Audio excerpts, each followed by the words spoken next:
Bienvenue à tous et à toutes les amis pour une nouvelle vidéo. Déjà j'aimerais vous remercier pour les 500 abonnés, gros cap. J'ai trop hâte de voir en fait d'ici quelques années cette vidéo là pour voir mon évolution. J'espère que ça va être cool et tout. Aujourd'hui on va faire une petite vidéo très cool, très sympa. Je vous ai dit j'étais en voyage les derniers jours donc j'ai pas pu faire des micro-trottoirs. Comme vous voyez il neige de fou en plus. C'est trop une galère en fait de faire un micro-trottoir donc je peux pas en faire. Et du coup petite vidéo tranquille et je vais vous donner parce que j'ai des amis qui arrivent en Corée, j'ai ma soeur qui est arrivée et j'ai des amis qui vont venir. Quelques petits conseils pour ceux qui arrivent en Corée, 10 erreurs à absolument pas faire quand vous arrivez en Corée. Mais vraiment, gros merci pour les 500 abonnés, c'est que le début. Ceux qui sont là maintenant, j'espère qu'ils resteront quand la chaîne continuera de grandir. J'ai trop hâte de voir où ça va nous mener. Bon bref, on va commencer. Vous arrivez en Corée, vous êtes trop content, vous allez passer votre petit séjour avec vos amis, votre famille ou autre. Vous considérez la Corée comme la France, vous n'êtes pas renseigné et vous savez pas quelles sont les erreurs à ne pas faire quand vous arrivez en Corée. Donc je vais vous donner quelques petits tips à absolument pas faire. Bon, vous pouvez les faire, certains, c'est pas très grave, vous n'allez pas mourir ou aller en prison pour certains. Mais en tout cas, je vous donne quand même quelques petits conseils à ne pas faire si vous voulez être bien vu en Corée. Pour commencer, il y a deux choses à absolument savoir sur les transports en commun. Ils sont quand même assez bien répartis. Donc il y a des endroits qui sont seulement pour les yeuves, seulement pour les handicapés et seulement pour les femmes enceintes. Ces trois endroits-là, ce sont des places assises, vous les laissez. Et même les trucs debout, vous n'y allez pas. Sinon, ça va vous regarder mal, ça va vous insulter vite fait en deux spies, ça va passer à côté là, ça va dire nique ta mère. Et ensuite, ça va décaler, mais en tout cas, ça va être super mal vu. Donc, évitez de faire ça. De toute façon, il y a des panneaux, c'est bien indiqué. Les sièges sont sûrement de différentes couleurs ou ils sont tout simplement séparés. Vous allez voir. Mais en tout cas, ça, évitez de le faire. Vous allez aller à des métros ou alors à des bus pendant que c'est les heures de pointe. Et là, pendant les heures de pointe, les gens, ils sont civilisés ici. Ils font la queue. On n'est pas à Paname, on n'est pas à Toulouse ou Haute-Ville avec métro. Donc, les gens, ils font la queue. Ils sont pas devant la porte collée à attendre que ça s'ouvre. Donc, quand vous voyez une queue, vous faites la queue. Voilà, parce que sinon, ça va vous insulter vos grands-mères encore. Deuxième point, les sectes. Alors là, les gars, faites très gaffe. Dans les endroits comme Hongdae, Itaewon et tout, là où il y a pas mal d'étrangers ou là où ça vit, ils sont souvent par groupe de deux et des mecs, ils vont venir vous parler. Déjà, quand les gens ils viennent vous parler dans la rue, c'est bizarre. Si c'est pas pendant une soirée ou dans un bar ou autre, c'est bizarre. Et si c'est des jeunes et qu'il y a un petit étranger et ça commence à vous parler en mode ouais t'es mignon, viens on va boire un café, ouais tu sais que t'es intéressé à la religion, même si vous êtes religieux, les suivez pas, c'est bizarre. Je vous raconterai dans une autre vidéo une anecdote. Noam Izoux, il a eu une galère avec ça. 2 fois ça lui est arrivé le poteau, pas de chance, moi ça m'est jamais arrivé. Mais faites gaffe, suivez pas les gens qui sont un peu louches, qui vous parlent de secte, qui vous parlent de religion, qui vous parlent d'autres trucs.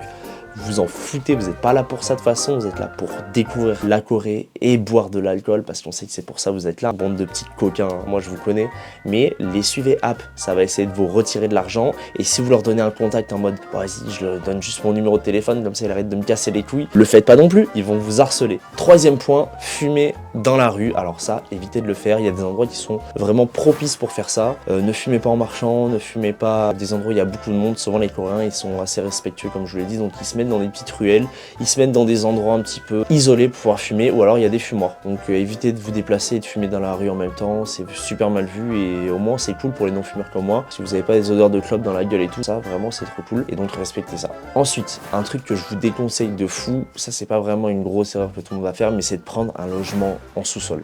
La Corée du Sud c'est genre giga humide et donc si vous êtes là, vous dites putain le logement en sous-sol il est pas mal et tout et que vous payez, vous dites putain la caution elle est pas très chère mais souvent vous allez vous faire baiser parce que c'est tellement humide, ça va enculer le logement si vous faites pas gaffe et du coup vous n'allez pas pouvoir retoucher votre caution. L'endroit il est vraiment pas agréable à vivre, il y a de la moisissure, des trucs comme ça. Donc évitez le logement en sous-sol même si c'est un petit peu moins cher parce que vraiment ça va être la galère. Quatrième point, alors pour les gens qui vont regarder cette vidéo qui ont moins de 19 ans, il faut savoir que la majorité ici c'est 19 ans. Essayez de reporter votre voyage quand vous allez avoir 19 ans, c'est le meilleur, pour ça vous allez pouvoir profiter de la Corée à son maximum. Et pour ceux qui ont plus de 19 ans, déplacez-vous partout avec vos passeports. Vous allez voir il y a des endroits on dirait des restaurants, c'est des restaurants mais juste parce qu'ils vendent de l'alcool, ils vont vous demander votre passeport. Moi je me suis déjà fait baiser comme ça parce que je me suis dit je vais bouger pendant la journée, je vais visiter et tout et je me retrouve le soir à vouloir manger dans un resto et ils me disent passeport et moi je dis ah merde mais j'ai pas de passeport. Il me dit bah vous rentrez pas monsieur. Puis mais j'ai pas prévu de boire moi monsieur. Et c'est pas mon problème monsieur, il faut un passeport monsieur. Et je dis bah d'accord monsieur.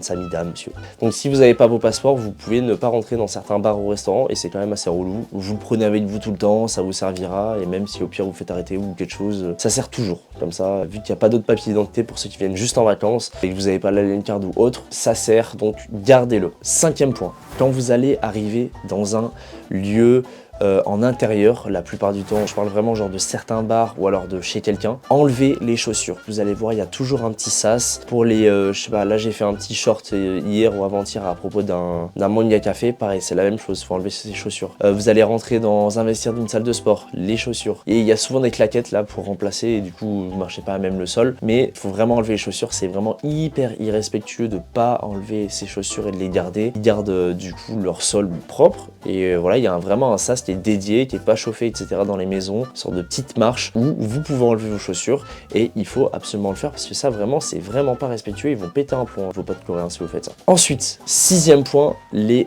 pourboire. Ici, il n'y a pas de pourboire. Si tu donnes un pourboire, ça veut dire, poteau, vraiment, j'ai l'impression que tu fais pitié, tu gagnes pas assez d'argent, je vais te filer un peu de thunes. Tiens, prends 50 centimes en plus. Et ça, vraiment, ça va leur faire mal à l'ego. Là, ils vont se dire, putain, mais il me prend vraiment pour une merde, cet enculé, là, ce touriste de merde, là, regardez-le, là, avec ses baguettes, là. Ils vont se dire ça parce qu'ils vont voir que vous êtes français. Mais du coup, genre, ne donnez pas de pourboire, c'est giga mal vu, c'est pas les États-Unis ou quoi, où là, t'es obligé de donner un pourboire. Là, vraiment, faut pas en donner parce que sinon, c'est giga mal vu. Et donc, même si, je sais pas, vous payez un truc à 10 000 won, non, vous payez un truc à 9500 won et qu'il vous rend 500 won, une vieille pièce de merde, vous la gardez, vous lui donnez pas parce que sinon c'est mal vu, il va se dire putain mais quel enculé ce mec. Et c'est possible qu'il sorte à l'extérieur pour vous mêler. Il va essayer de se mettre dans l'angle mort des caméras, vous péter la gueule un peu. Bon, donc faites gaffe à ça.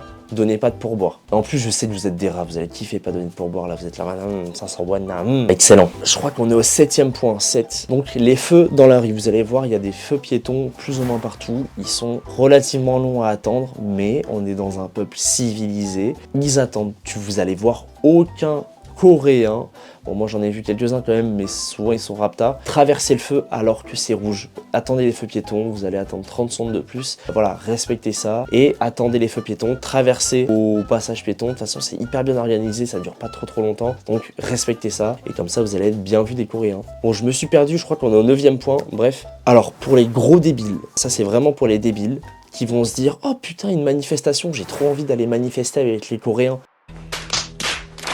Ne faites absolument pas ça, s'il vous plaît. Vous allez vous retrouver en tôle ou expulsé du territoire. En gros, c'est interdit pour un étranger de prendre part à une manifestation politique. Donc, vous dites pas, comme les Gilets jaunes ou autres, je sais pas, waouh, des Coréens qui manifestent, je veux leur apporter mon soutien. Vous savez même pas de quoi ils parlent, donc faites pas ça, bande d'idiots. Et surtout, vous pouvez vous faire expulser parce que souvent les flics ils sont autour, tu vois. Et ils voient un petit étranger y aller, vous faites enfin bref, un truc de débile. Les flics ils vont vous voir, ils vont dire ah ouais, lui on va le baiser là. Déjà qu'ils ont la haine parce qu'ils doivent attendre parce qu'il y a une manifestation. Alors si en plus ils voient un étranger y aller, ils vont dire ah ouais, lui on peut le baiser, on va le baiser. Faites gaffe à ça, n'y allez pas.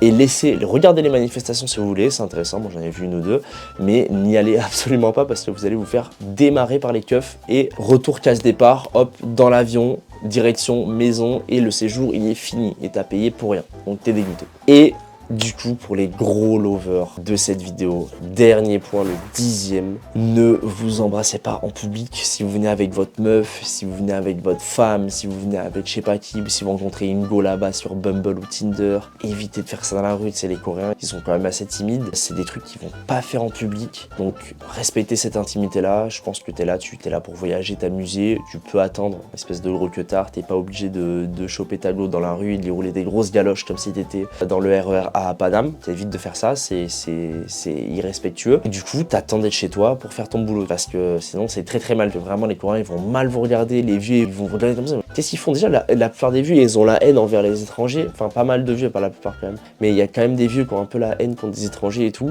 Donc si vous êtes en train de rouler des galoches là dans la rue, ils vont vraiment pas kiffer. Je vais vous donner un petit point bonus et ça c'est pour les meufs. Évitez les gros décolletés. Alors c'est bizarre, hein, les meufs elles s'habillent genre giga court, mais vraiment giga court. Par contre les décolletés c'est pas trop ça, tu vois, genre ils sont pas trop fans de ça. Après ça a quand même un peu de sens, hein, finalement, si tu regardes la morphologie d'une coréenne, ça a un petit peu plus de sens. Et dans tous les cas, évitez les gros décolletés où on voit tout le monde au balcon, où t'as l'impression d'être sur une sponsor les produits laitiers là, tu te dis oh putain un petit peu de lait et tout, non voilà, évitez ce genre de truc. Bon, si la vidéo vous a plu, n'hésitez pas à liker, commenter, vous abonner, me donner des idées de vidéos, des idées de sujets pour le prochain Seoul Street Talk.